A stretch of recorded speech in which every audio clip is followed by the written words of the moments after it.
Well, let's talk to Calvin Dark, political analyst and commentating, joining us live from Washington. Calvin, of course, the 6-month mark. It's a grim milestone to reach on both sides.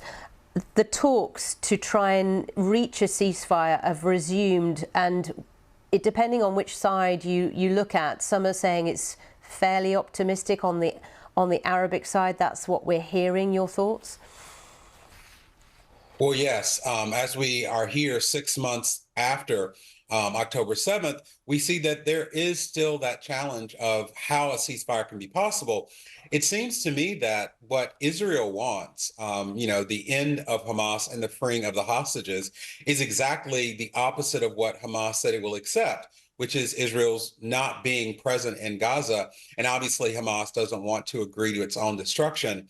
I think what we're really going to see now is how the United States, Egypt, Qatar, and other regional partners use their influence to find a solution that both can accept, that doesn't just provide a temporary pause in the humanitarian crisis, but it has a lasting end to the humanitarian crisis, so that the next challenge of the day after can begin and the region can begin to heal. But that is a huge, huge challenge. Well, it is a huge challenge. Whilst you're talking, Calvin, we're looking at pictures of the destruction, and you do wonder, where do you even begin to rebuild in Gaza, and how does that work? Who will help? Who will provide funding and expertise and everything else?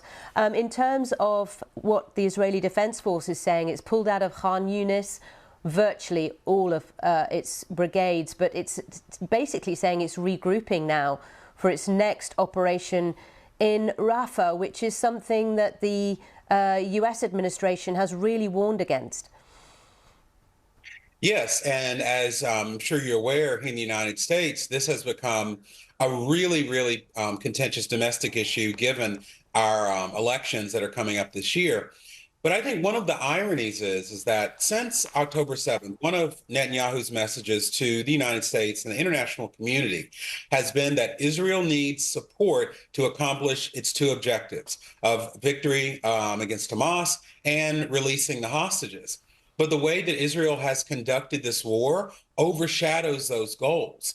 And one of the things that I think we are seeing plainly now is that what Netanyahu has done has put Israel in a bad position for the future, because they've lost the international credibility that they will need to rebuild, to do the things that you mentioned. And that's going to be something that Israel will have to deal with long after Netanyahu's out of power, which may be sooner rather than later. Calvin Dark, thank you for your thoughts on the latest details with regards to the Middle East. Of course, we have more detail on our website, and we will be updating you as today progresses.